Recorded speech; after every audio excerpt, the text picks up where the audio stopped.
Well, welcome back to the shop. We be weekend wilding here. We're gonna do things right, or is there a right way to put a full-size hitch on your first gen Dodge? First gen Dodge, let's just call it that. Call it what it is, a gem, a treat. Beautiful. We're gonna do things righter at this point.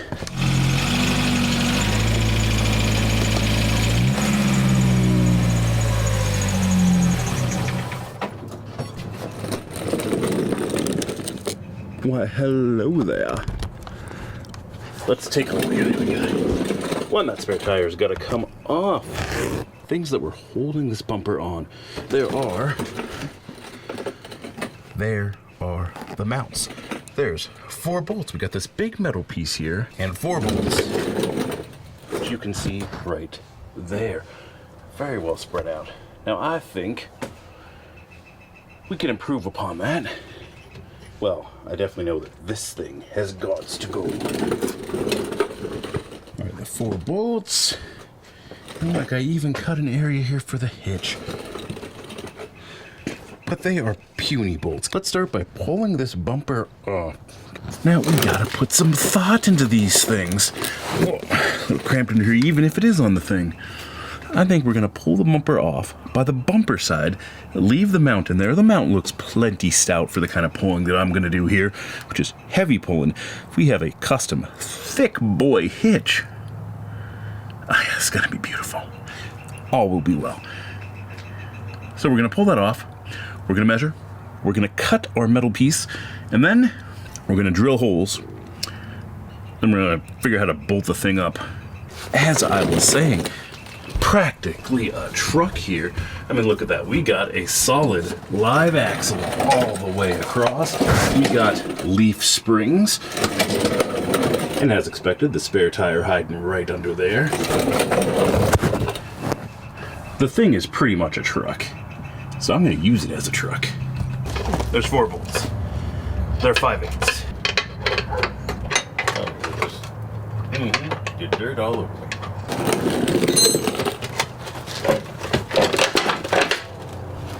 Might have an idea. Or get some measurements here. I think I'm going to go tire, outside of the tire to outside of the tire. Now, some could stick out. We don't need to be super precise here. Just maybe. Wish I'd invest in better tape measures here. 69 inches. Well, we got this. Although not absolutely ideal. It could go either way. That hole should be in the center. So let's do some math here. First of all, we've got enough. So from end to end, we've got 66 inches. Now if I hadn't done this business here, it would have been perfect. Well, darn it. Which is kind of too bad, because I really would have liked that. Plan B. This is Plan B. It's effectively a 2x6. However, not as heavy as you would think. Now, I just cut it with an angle grinder just right here on the trailer to make her fit, but fits perfectly. That steel is milder than you think. And look here. Perfection. And we got plenty of it to work with here.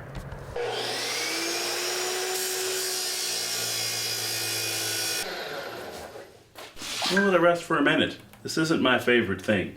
It takes forever to cut, but oh, we're not even through yet? Come on. And I guess it makes an okay straight cut, as opposed to, man, there are some people that can, with an angle grinder, do a perfect cut. I'm not one of those people.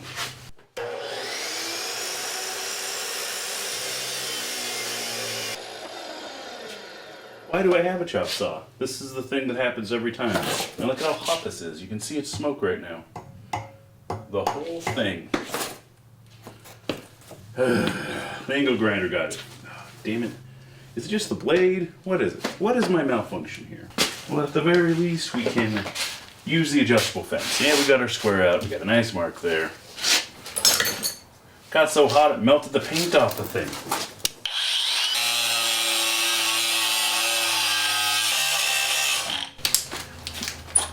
Other issues. That's what happened the last time I was using this stuff.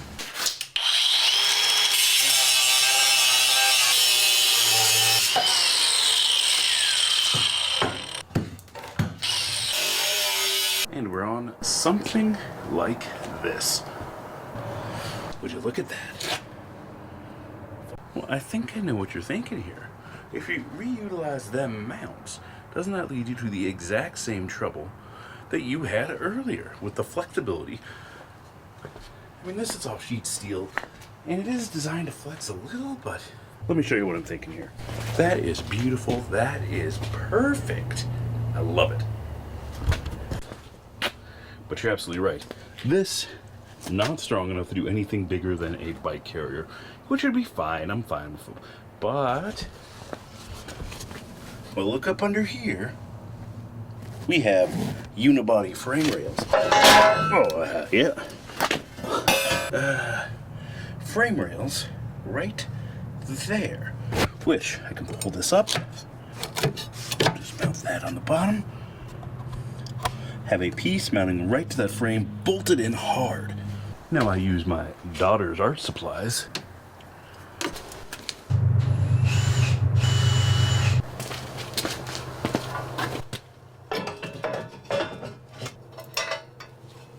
Well, we got her on here.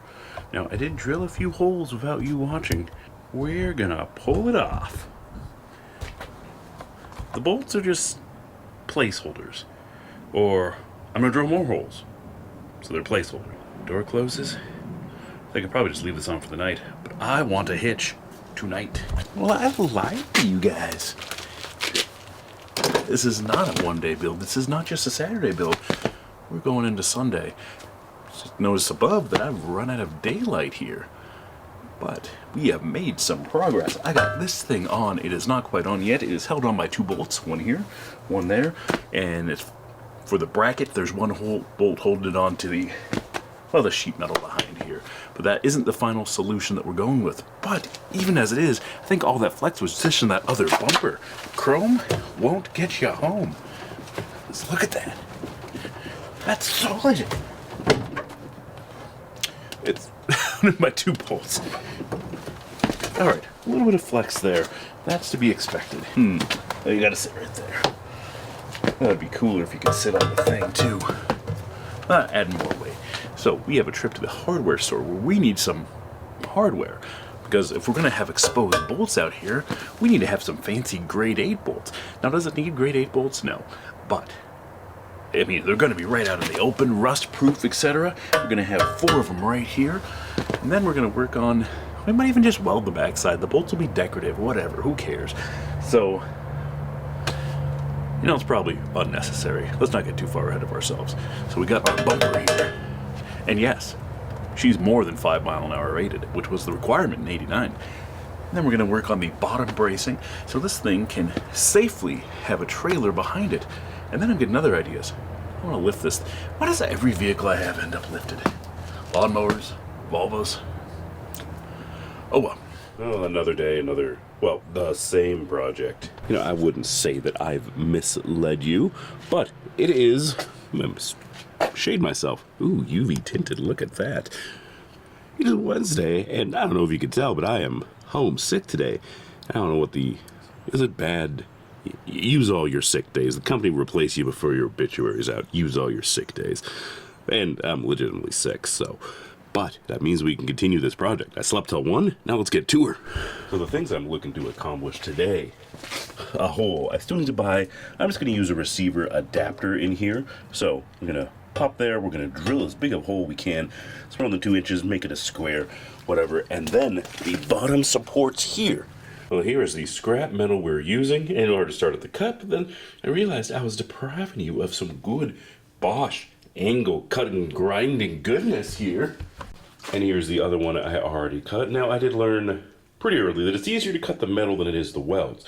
The welds should be stronger than your metal, and that is the case here. Well, it should be the case anywhere, in particular with this steel. I'm choosing it because it's particularly mild.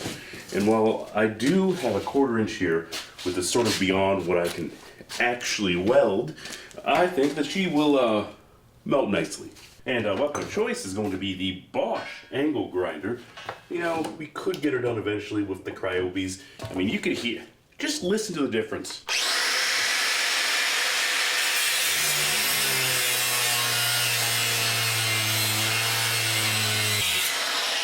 Feels like we're actually doing some work here.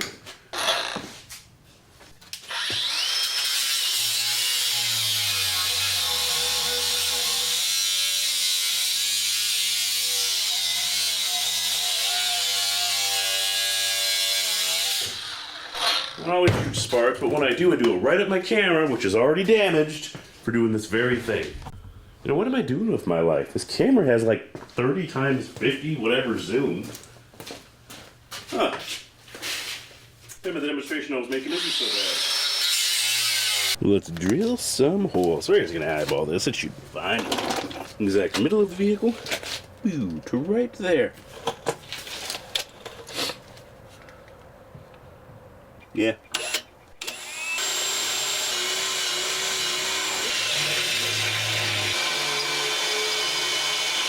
Ah! Damn it. Hot chips. I think we'll own those for a reason.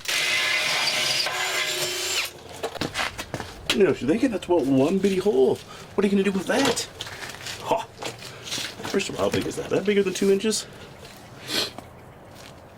Yeah, we'll find out more once we get there. As is standard, we pick the best day of the year to do this work. Measurements. What do they even mean? Why? Why is it? Where's my tape measure? Always something. My concern is that once I get this off, that it's going to tweak or tilt in some way. I'm going to drill these new holes, and those holes are no longer going to be relevant. So, I at least want to get... Did I get enough bolts? With 8 of these guys, I got 4. I mean, I can always go back and get more. We found the grade 8 bolts, which we're gonna get. So, and of course, you still can't see it. I did all this jack business so you could see what we're working with here. Well, let's see, top to top. I was getting a measurement of how far away these bolt holes are. Column 2 3/4. Top to top, 2 3/4 is about.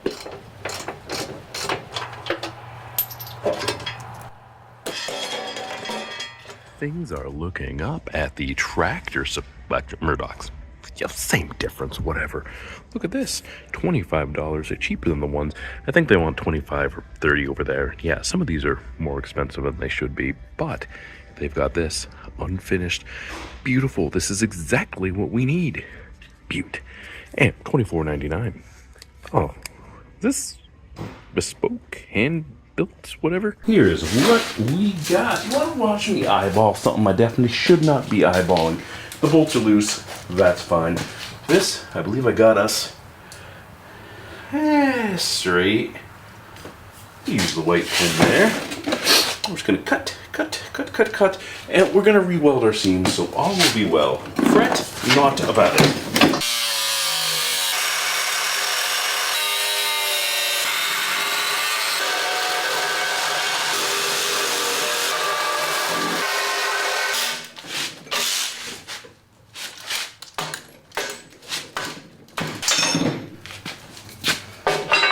Oh yeah, buddy, yeah. Oh, and kind of finishes on this. But I think that is welding paint.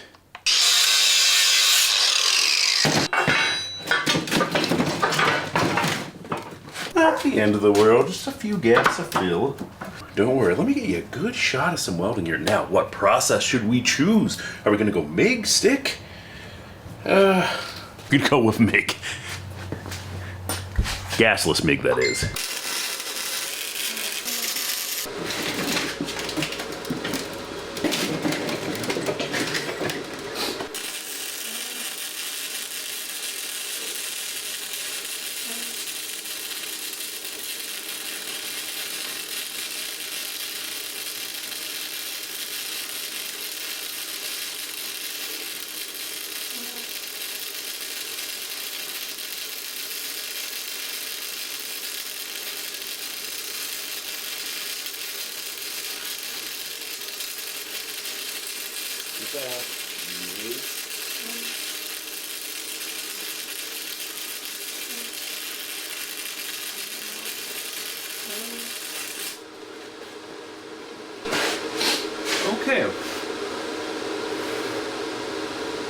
fold on the bottom. Let me get you the close-up of that. You can tell me your thoughts there. Alright, not perfection here. I mean, we're gonna get better. Let's keep on going. I'll spare you that. I'll just show you what it looks like later. Took slight doing, but now I think I know what it is that we're doing here exactly. Enough of this, and let's just get at her here. Now, I've gone back and forth. The bumpers have been sitting like this for a bit. We are far behind on this. And it's okay. The bumper is not going to fall off, but also it's not going to tow anything. And I've gone back and forth with the talks. There's maybe been a dozen talks in these discussing. And if you're here from the TikToks, hey, you're the real MVP here, and I appreciate you. Glad you followed here. Well, there's been a number of different renditions of this. Now, see here.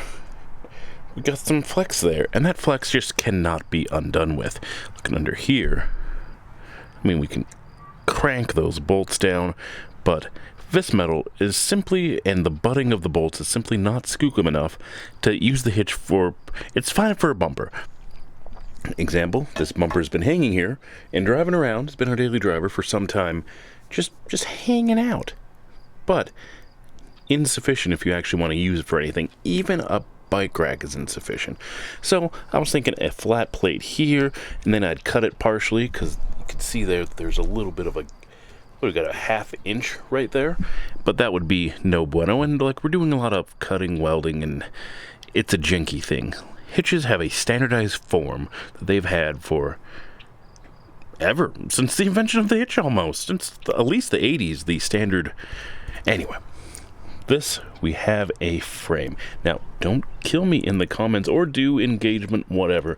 This, it is a frame. Now, this is not a body-on-frame vehicle. That was a great advantage of these things, or that made the front-wheel drive possible. I keep on comparing it to the XJ, and it's not on one, obviously they're not the same vehicle, but they were, the body-on-frame design went away, sort of with the XJ, and from the XJ, which then became the Cherokee, like the first 80s modernish Jeep, we'll say, the difference between the old Cherokees and the old Wagoneers compared to the new ones, one, they are a lot smaller, much more fuel efficient. You lost like 600 pounds and you had much more interior space. So you're getting the best of everything, and it is the same thing here. Ingenuity that went into this, of making it not, it is a unibody. The actual rigidity is in the box thing. So, I mean, there's a few cross members there. If you look at that fuel tank, right before the fuel tank, there is a cross member going all the way across. There we are. And there's another cross member at a structural cross member. Yeah, looks like it is right there. So we do have cross members going across. I think that front one's bolted on. Similar to a transmission mount. Body is the frame, and yes, but this is more of a uni-frame design, because right here we've got a frame, and it's just it's a C-channel with a lip, and there you can see that lip coming out. And there's other spot welded. Maybe it's even glued. Hard to say. But there is a frame, so it would be uni-frame in the sense that the frame of the vehicle, and this one does go, well, it does go all the way to the front. A frame, just a ladder frame like you'd see on any truck. And this is what you're going to see on many, even modern vehicles, is the frame going all the way forward. And hey, there is bolts holding it on at some point. But that is going to be our thing to bolt to, the frame there. We are getting a little bit out of the ordinary, and let me show you what we came up with. So the flat bar that bolts onto there, to these three spots, and then articulates, is welded rigid again and goes there, because that is just going to be 3/8 steel, or cat, get out of here. This, we're going to drill some holes, start with some things. Let me show you what. Here we have some C-channel. Beautiful. Now drill some holes in there, because we are going to retain the original boltings right here. I'm going to get it best on center as I can. So this is going to go here. That is going to flush mount, and that takes us the extension we need to get on Well, decisions have been made. I was thinking about drilling a hole this way, just straight in, so I can put the bolt there. I don't like the idea of removing more material, so what I think we're going to do is we can get a washer in there or there. Jeez, it's a big hole. That's going to need a huge washer. Who'd the one last? Let's go with the washer and nut retention method. So we're going to get a washer up in here. Of course there. I mean, that one's easy to get to, luckily. We can always cut that a little bit more if we need to and weld her back shut. This one's going to be difficult and not open on the back side, of course. Yeah, that would be too easy. Oh, now we got a piece, and I can be taught. It's a glove. So I did do a job of deburring. My bolts even line up. I think we're golden. So we got a piece with 3 holes in it, and that was much harder than it should have been, actually. The plan, got some nice Skookum hardware here. Grade 8s. Look at that. I need to get a washer about this size, and that, oh hey. Look at that. And that's getting a double washer right there. But if I'm doing a larger washer, then it needs a cut. That is almost the same size. If I hit this, it would go through. And I'm sure I have a larger washer. So let's resume the original plan. And the original plan was we're going to cut a slit right there to put our large washer in, and we'll weld it back shut. Perfect. Now to find an even larger washer, while we're down here, if we are going to do a little welding here on our washers, let's prep this surface for, you know, I think trying to get, I mean, it's possible getting a bolt from there to there. I mean, I'm already going to be welding here. I can go find string to move and push it in there, or just cut another notch just like that. We're going to re-weld the thing anyway. Well, let's do that. Oh, man.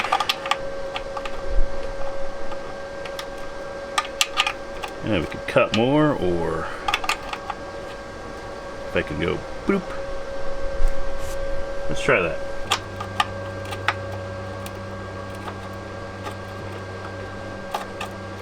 Looking up. There are things you will need to take my word on. I've damaged, well, and this very lens that you're looking at right here, I've previously damaged it with welding slag. So I'm gonna weld this on. I'll show you after the fact here. So if nobody knows what you're doing, nobody can say you're doing it wrong. Now, I might have been not doing the greatest job of explaining exactly how this is gonna look. This is how it's gonna look.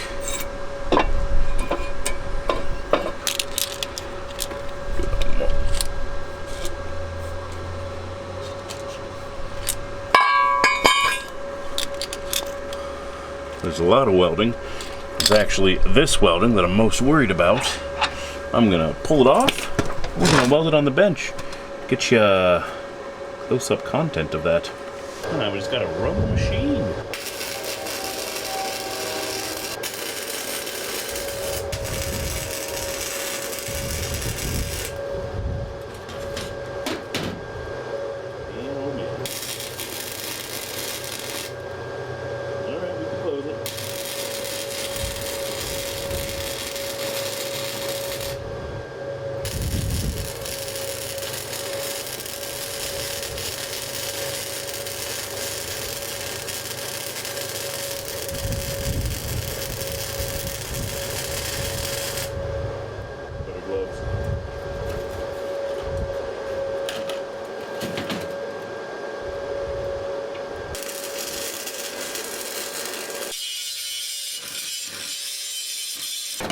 Well, of course, a little low on batteries right now, so you know what they say about the grinder and the paint. Today is farm implement because it's a tractor. Yeah, good enough.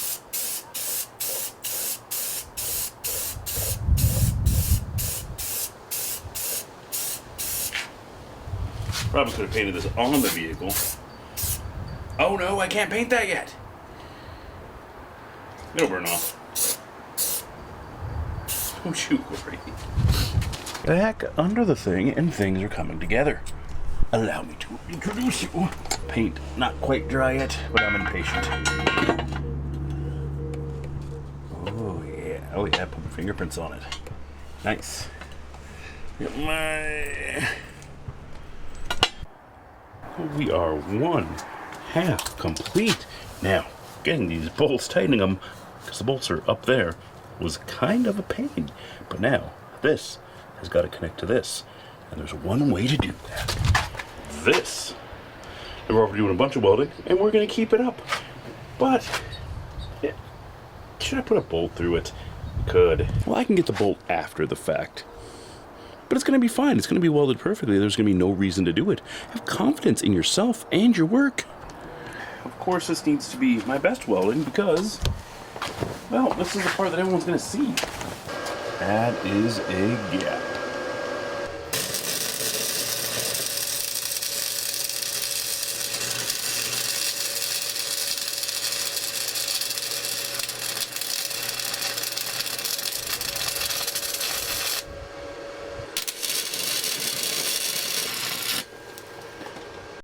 Four in a row and we are ready to tow. Now the bike rack, a little movement up top,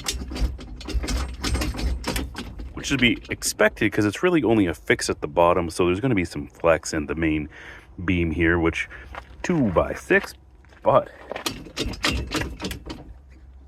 this is perfectly fine. Even fully loaded with bikes across here, perfectly fine. There's really no reason to look too closely at my welds. If you go looking for trouble, you're gonna find her. For example, got some weird cupping going on there. Definitely a sign that new shocks are needed back here.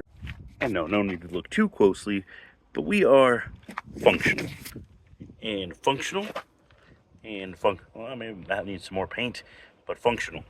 It occurs to me we're gonna do a little bit more modification to tow something like this, or the little utility trailer here, which is about due for a scrap day.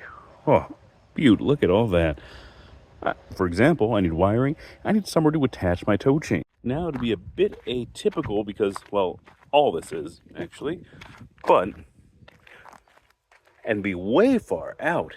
Maybe drill a hole right there. We can put the hook right in there on that beam that's bolted directly to the frame of this thing.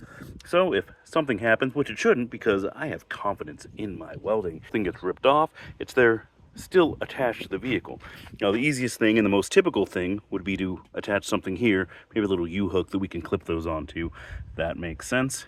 We'll decide what we're doing. But there's always something, and no real need to make an entire video about it. But stay tuned, do the things that you guys do, you know what to do.